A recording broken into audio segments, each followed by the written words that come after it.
Grace, mercy, and peace be multiplied to you from God our Father, from our Lord and Savior, Jesus Christ. Amen. Listen again to the words of the gospel we read a moment ago. They're again found in Mark chapter 9, verse 38 through 50. Teacher, said John, we saw a man driving out demons in your name, and we told him to stop because he was not one of us. Do not stop him, Jesus said. No one who does a miracle in my name can, in the next moment, say anything bad about me. For whoever is not against us is for us. I tell you the truth, anyone who gives you a cup of water in my name because you belong to Christ will certainly not lose his reward. And if anyone causes one of these little ones who believe in me to sin, it would be better for him to be thrown into the sea with a large millstone tied around his neck. If your hand causes you to sin, cut it off. It is better for you to enter life maimed than with two hands to go into hell, where the fire never goes out. And if your foot causes you to sin, cut it off. It is better for you to enter life crippled than to have 2 feet and be thrown into hell. And if your eye causes you to sin, pluck it out. It is better for you to enter the kingdom of God with one eye than have 2 eyes and be thrown into hell, where their worm does not die and the fire is not quenched. Everyone will be salted with fire. Salt is good. But if it loses its saltiness, how can you make it salty again? Have salt in yourselves and be at peace with each other. This is God's word. Please be seated. Christ Jesus, my dear fellow redeemed, what would you do if in the middle of the night your smoke alarms were all ringing, loudly, clanging, and you wake up and, oh my goodness, there's smoke in the hallway, and it is just 2 or 3 feet, and it's thick, and it is black, and then you look down at the end of the hallway, and there are flames leaping out. What are you going to do? Well, I wonder if I can make it to the refrigerator and get some marshmallows. No. How about, well, maybe if I just, should I run out here, or maybe I ought to get my billfold. Maybe I ought to get my purse. Maybe there's a few documents, a few choice pictures I really ought to get because I wouldn't want to see them burned up. Maybe you'd sit around there, would you act like a chicken with his head cut off? Oh, what did I do? Oh, who did that? What happened? How could this be? Oh, wringing your hands and moaning and groaning. No, I don't think any of those things would be the smart thing to do, would it? Well, if you think about it, what would you do? Well, probably number one, if you have any children in the house, you're going to make a beeline to the bedroom. You're going to do everything you can to get the children out, aren't you? You're going to put away your pride and hey, what do I need to do and who did this or whatever. Hey, other things are more important. And then what are you going to do? You've got a plan to exit your house, hopefully, and you have a place where you're going to meet. You're going to now execute. You want to run away from the flames. You want to get out of there. Are you going to try and be brave and fix it all yourself and put out the fire yourself? Not if it's that big. No, you get out. You flee to the ones who are going to conquer that fire. You're going to go and try and get the firemen and call them to do the job. Well, the same thing is also true when you talk about spiritual things. When we talk about our eternal destiny. You see, there is a huge fire that is burning. It is real, it is realistic, it is hell. And anyone who goes there will never get out of it. And so we can ask ourselves, wring our hands, oh, whoa, so what are we going to do? How are we going to do this? Or we can just simply ignore it. This isn't a big problem. I'm just going to go get my marshmallows. Or you can look at what is really important. Maybe it's the things in my life. Maybe it's my job. Maybe it's other things, my family. And hell, hey, that's someone else's problem. I have to worry about that when I get a little older. That's not a wise thing to do. But we're going to see in our text today that the fire alarm is ringing. And what does God want us to do? The fire alarm is the law. God wants us to do is put away our pride. Gather up our little ones. He wants us to flee the flames. And He wants us to flee to the one who already has conquered the flames, namely Jesus Christ. So why does God tell us to put away our pride? Why does He tell us about hell? You know what? In most denominations, hell just isn't talked about very much anymore. Why? Yeah, we don't want to scare people. We don't want to make it a negative thing. But if there is a fire, and you see it in your neighbor's house, it's extremely unloving to just roll over and go to bed. Well, that's their problem. The loving thing to do is, hey, there's a fire. What can we do to help get that person aware of it? Right? So what is God doing in His Word? He is in love, making us aware that there is a fire and that, well, he that thinks he stands, take heed lest he fall. There are great dangers for all people. If we turn away from God, can we fall? Yes, we can. And if we do, where will we go? Yes, to this burning fire. So when we look at our text, it is this alarm, this smoke alarm, and it's ringing in our ears. And so, number one, what does God want us to do? He wants us to put away our pride. And we see that in the first section. Teacher, said John, we saw a man driving out demons in your name, and we told him to stop because he was not one of us. Do not stop him, Jesus said. No one does a miracle in my name can in the next moment say anything bad about me. For whoever is not against us is for us. I tell you the truth, anyone who gives you a cup of water in my name because you belong to Christ will certainly not lose his reward. Notice how pride has showed up in the lives of the disciples. Do you remember last Sunday's sermon? If you weren't here, you can go back and listen to it on the website or on the Facebook side of the church. But there the disciples had come back and with Jesus, and on the way they were arguing who was going to be the greatest among them. And Jesus puts a little child and says, look, whoever serves one of these of my little children, they are great in the kingdom of God. It's not how great you're going to, what kind of power you're going to have, what kind of office you may be taking on. It's got nothing to do with it. But now here you have just a few verses later, and you see the same spirit of pride manifesting itself in the disciples. How? Well, somehow they felt that the idea of doing miracles, and they weren't that good at doing it. Sometimes they tried and they weren't able to do it. But here you've got this guy who's not one of the 12, and he's doing the miracles. And, well, what does he have to do them? That should be our exclusive domain. Oh, come on. And Jesus says, no. If they're doing it in faith and love for me, so what if they're not one of our 12 disciples? So this idea of pride is raising its ugly head. They felt they were special. They had certain exclusive rights, like kicking demons out. That wasn't this case. But are we any different than the disciples?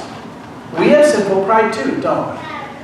Our sinful pride leads us to think it's all about us, when in reality it isn't. It puts us ahead of other people. It looks at our perceived goodness and takes credit for things where credit really should be given to God. And where does that spirit lead? Not to repentance, not to confession of sin, and thus it leads away from the cross. It leads to hell. How many of us have not gotten into arguments and been really defensive because we feel someone's really treading on our toes? How many of us haven't boasted about our accomplishments?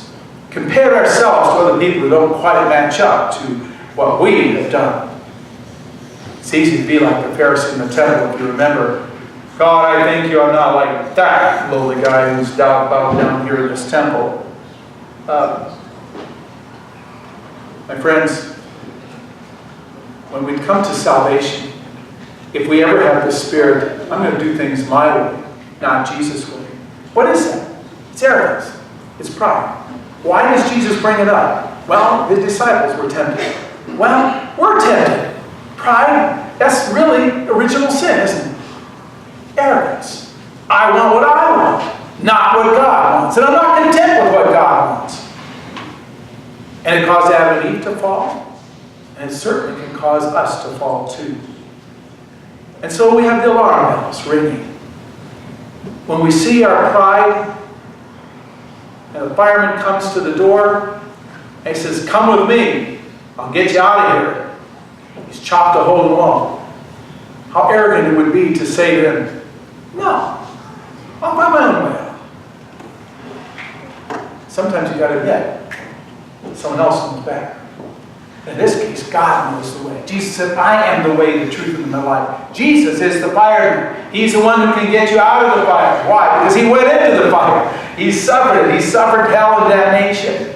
And now he knows the way. He doesn't want you to go. That's why he comes to you in the sweet gospel. But this next thing our text reminds us is to think about is that when we see the fires of hell, he says to, well, do what? What was the first thing I said in the introduction? If you got kids, you got to get them out, right? You got to go get them. Well, he says the same thing.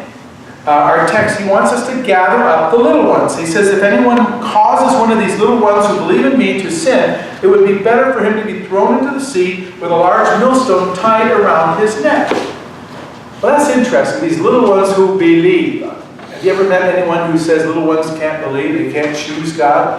But here you have a passage where the word little ones is not just it's referring to children, but also especially in the original language to little children, little eensy-weensy ones, little babies who believe in me. So babies are capable, not with their head, but certainly with their hearts, of believing that Jesus is the Savior. So, how is it that we can lead these little children to be with God? Well, one of the most important things that Christians do, isn't it, is to pray. So, if you have a grandchild, or if you have a child, or you see a friend who has a child, what can you encourage your friend's parents to do? What can you do? Well, you can pray for the little baby. And what would you want to do when you pray for little John, little Susie, in the mama's womb, even though it's eensy-weensy, teensy-tiny? Well, you can pray, Lord, please help that little baby, my little baby, to come out healthy. Please, don't let it have Down syndrome. Please, don't let it have spina bifida. Please let it be a strong, healthy baby and a joy to my life. Isn't that something maybe a mama and a dad would like to pray for the little baby? Sure, that's a good prayer to pray. Lord, if it is your will, could you use this little baby in your kingdom somewhere, somehow? Yeah, great prayer. Could you say, Lord, please, if it is your will, let this little baby marry a Christian spouse? Great prayer to ask. You can raise up a child in the fear and the love of God, and they marry the wrong person, and they lose the things that you have taught and trained them. Good prayers to pray. But if you really want to look at what is the most important thing, I mean, you can have those, but what happens if they don't come out healthy? Well, what happens if they don't marry the Christian spouse? What happens if other things happen and does that mean their life is wrecked? Not necessarily. See, what is the most important thing that mom and dad want to pray for their baby? Lord, when the right time comes, take my baby home. Take my baby to heaven. Is there anything more important than that? And the answer is no. And so, when we talk about the positive side of bringing the little children to God, certainly we would want to pray that through the Word of God, that baby comes to them. How does that happen? Certainly, you can bring that baby to the presence of God in church. You can read scriptures to your baby. You can certainly sing hymns to your baby. The Word of God is powerful as a two-edged sword. And certainly once the baby is there, you can bring the baby to baptism where the Holy Spirit comes and brings that baby in, gives that adoption papers, gives that connection to Jesus. And certainly you can bring and teach the little baby from little on the Word of God and confirmation and to be an example for that baby. Now, flip side of the coin, what happens when we don't? How can we cause one of these little ones who believe in me to fall away? By our rotten example? By our arguments? By coming home from church and complaining about so-and-so or this person and that person, how this was doing in the presence of our children? So they learn to really be suspicious about church, about not praying in their presence, not teaching them to pray. There's many, many ways that we can tie a millstone around our neck. And so why is Jesus saying this? Because apparently there were children around, and what are the disciples doing? They're being proud and arrogant. That is something that is going to affect little children, isn't it? They're going to learn that from them. Now learn some bad things. So, my friends, when we look at this, what do we want to do when you hear the alarm bells? Go to your children. If it's not your children, go to the children of the people you know. Invite them to come to Sunday school, come to hear God's Word, speak to the parents. Then what else do we want to do? Once you have the children, once you're going, our text says, run away from the flames. You might ask, why would someone not run away from the flames if his house were on fire? Why wouldn't you want to get certain pictures and certain things? And that's just not logical. I mean, you're thinking about the wrong things, the earthly things, not about your life. It's easy to do. I remember in Puerto Rico one time, I was driving along, and people like to honk at you in Puerto Rico. It's not like Oklahoma City. Anyway, it came along, and I was at a stoplight, and before I came to the stop, someone was honking at me. I didn't know what was wrong. And then I'm at the stop, and he keeps honking at me. Oh, this guy's being rude. And so I figured, I'm going to get out of here. The light turns green. This is a large 6-lane intersection. I floor it. Boom, I'm going to get out of here. I'm going to put this guy in the dust. And the minute I floor it, boom, big explosion in the motor. Flames reach up, 8, 10 feet high. So what am I going to do? You know, this is a life or death situation. I look down there. Should I grab my briefcase? Should I jump out immediately, or should I've got my Bible over there. The Bible I had from seminary. You've seen it, my black Bible. Man, that is precious to me. Do I want to let it burn up? Put on my seat, I go grab it.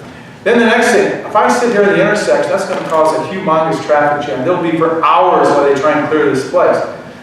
What happens if I just drive up on the curb in the intersection? Just drive on the curb and then bail out. That's what I do. Foolish. Absolutely idiotic. What am I saying?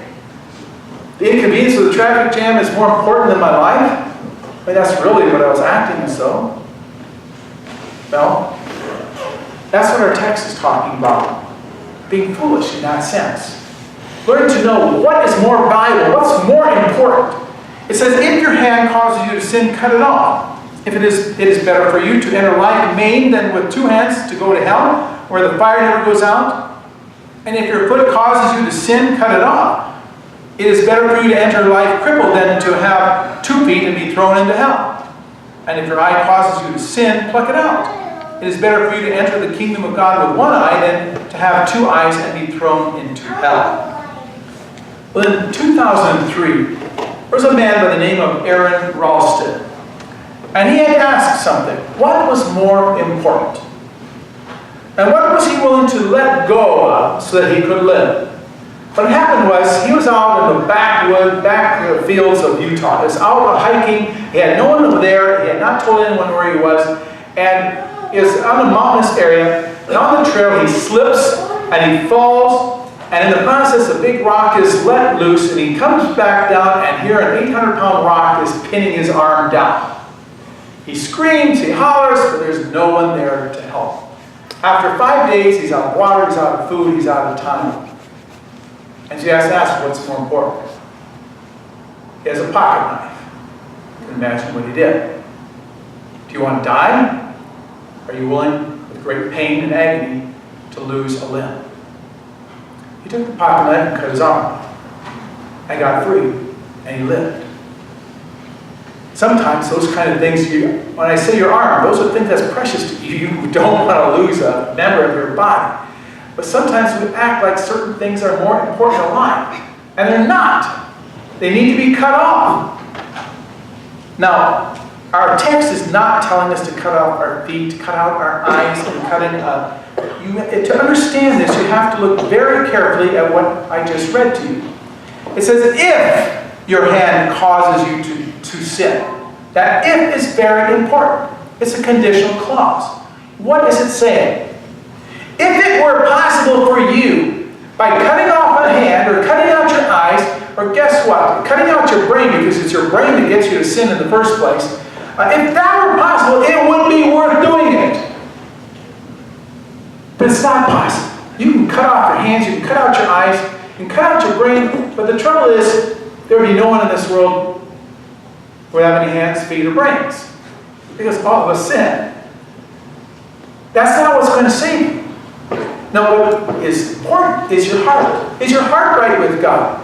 So he's giving this conditional thing to let you know there are certain things that if you look at this, your hands, your eyes, your feet, would it be worth giving them up? Yes. But God's not asking you to do that. He is asking you to change your heart. What he is saying is, what are the things that are distractions to your Christian faith? Again, let's go back to what we just talked about. Your pride. Cut it out. Maybe hard to do. Swallow your pride. It's not easy. But if that's going to be an obstacle to heaven, if that's going to be what leads you to hell, no, it's not worth it. That's what this text is saying. But not only that, what are the obstacles that might get your children into hell? Cut them out. Is it worth losing them? No. There's nothing that's worth having if it leads you to hell. And so, what is that which cuts us off from the Word, from God? Ultimately, it's the lack of the Word of God. God keeps you in faith through His Word and His sacrament. Cut yourself off from the Word of God. Hey, I've got a big job and that's more important. And job is every single day, Sunday, and if that causes your children or you to grow weak in faith or lose it, what's better? Change jobs. Is that easy? No. Is that hard? Yeah. Is it worth it? Yeah. You can look at other things of the same nature. What is that keeps you away from the Word of God? Laziness? It's not worth it. Come back to the Word of God. Do you have friends who lead you into sinful situations? Drinking, drugs, sex outside of marriage. If it needs to be, sometimes we have to say, this is a hindrance to my faith, I need to remove it from my life. Up to now, what we've been talking about has been very negative. Hell is a negative thing. God does not want you to run to Jesus because you're so afraid of hell. He gives you this so that you can wake up, and I can wake up, and we can see that we are sinners and there is this grave danger. It is out there. Hell is real. But that's never going to be a motivation for you and me to come to Jesus. But the last verse of our Bible does give us the right motivation. It does talk about where we need to go to find the reason for our wanting to remove the sinfulness in our life, the obstacles that keep us from heaven. And it is the love of Jesus. Let me read it to you. It's in verse 50, Mark chapter 9. Salt is good, but if it loses its saltiness, how can you make it salty again? Have salt in yourselves and be at peace with one another. So what is salt used for? Salt's used to make things better, keep things from going bad. Salt is that which gives you flavor, gives your meat or your vegetables flavor, right? Well, what is that in a Christian's life which gives you flavor? What is that which preserves your life? We just talked about it. God's Word. It's the sacraments, baptism. And where does God's Word lead to? Jesus. What is the salt? It's the Word which leads to Jesus Christ and the forgiveness of our sins. What is my motivation for running out and not going away from the flames? What is my motivation for rescuing my children and bringing them out of the front flames through the Word and Sacrament? It's Jesus. Being with Jesus. Being in heaven. Forever and ever. Jesus won that for me by dying on the cross for my sins. He loves me. And He's bred that love for Him in me and in you too, if you are a believer in Jesus. That's your motivation. To run toward Jesus and away from the fire. And guess what? What happens when you're burned and you're suffering? What does the fireman do? He chops the hole in your house. He carries you. He lifts you. He saves you. And what do you say? Oh, Mr. Fireman, thank you. Thank you so much. What do we say? Thank you, dear Jesus. Thank you so much. Do you remember the story of the rich man and Lazarus? The poor man believes in Jesus, and he dies and goes to heaven. And you have a picture of him there standing arm in arm with Abraham, his ancestors. Peace and joy of heaven. And then you have on the other side the rich man. He doesn't die because he's going to hell because he's rich. Many rich people went to heaven, like King David. It's not wrong to be rich. Otherwise all of us would be going to hell because compared to the world we are rich. But no, he goes there without trusting in God. He trusts in his money, his wealth, and that's it. And so he goes down to hell. You have a picture of what is hell. It's forever. No blessings, no water, no food. It's a place where our text says the worm does not die. You wouldn't want your worst enemy to go there. But you look at the peace of Lazarus. Do you have that peace? You will be with Lazarus. You will be with Abraham. You will be with David. You will be with Jesus. You'll be with all those who loved the Lord and died and went to be with Him. So what's more important in your life? What are the things that you value the most? May your answer be Jesus. Only Jesus. Amen. And the peace of God that surpasses all understanding, keep your hearts and your minds through faith, which is in Christ Jesus our Lord. Amen.